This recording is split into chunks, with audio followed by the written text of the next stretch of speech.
সৈয়দপুর জেলা, আর গোসাইর হচ্ছে উপজেলা। গোসাইর উপজেলা থেকে একদম হাটুরিয়া লঞ্চ ঘাট, এই মাত্র কেবল একটা লঞ্চ আসছে, যেহেতু এটা ঈদের একটা মৌসুম। আর যাত্রীগুলো আমি যদি আপনাদেরকে দেখাই, এটা হলো হাটুরিয়া যান খামার বাড়ি। যে খামার বাড়িটা আপনারা যারা এই ফ্যামিলি নিয়ে এই খামার বাড়িটা কিন্তু ভ্রমণ করতে পারেন, এই সাইডটা কিন্তু আপনি যেতে পারবেন আপনার পরিবার নিয়ে, এই ঈদে কিন্তু ভ্রমণ করতে পারবেন।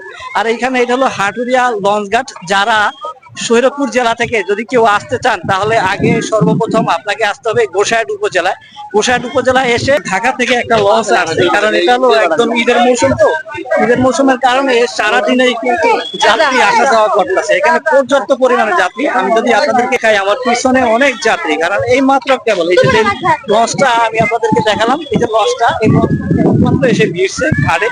এই টার্মিনালে ভিড়ার কারণে দেখেন হাজার হাজার যাত্রী যারা গ্রামে ঈদ করতে আসছে, শহর থেকে যারা গ্রামে আসছে, তারা কিন্তু এই মাত্র এসে পৌঁছেছে তাদের পরিবার পরিজনের সাথে ঈদের মৌসুমটাকে আরো সুন্দরভাবে কাটানোর জন্য তারা শহর থেকে গ্রামে চলে আসছে। আর আপনারা যদি এ ধরনের একটা আবহাওয়া এবং প্রাকৃতিক যে সৌন্দর্যটা উপভোগ করতে চান, তাহলে অবশ্যই আপনাকে এই হাটুরিয়া আসতে হবে। হাটুরিয়া ইউনিয়নে আসলে এ ধরনের যে একটা সুন্দর পরিবেশ, এই বাতাস যে একটা কি সুন্দর একটা পরিবেশ, এটা যদি আপনি ফিল করতে চান, তাহলে অবশ্যই আপনাকে সৈয়দপুর জেলা এবং গোসাইট হচ্ছে উপজেলা, আর হাটুরিয়া হলো এই ইউনিয়ন।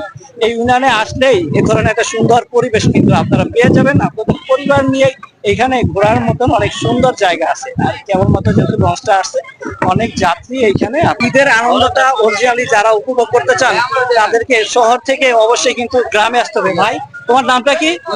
ইমরান। কোথা থেকে আসছো? ঢাকা। ঢাকা কোথায় থাকো তুমি? মালদে থাকো না? তুমি কয়টা বাজে আজকে লঞ্চে ঢাকা থেকে উঠছো?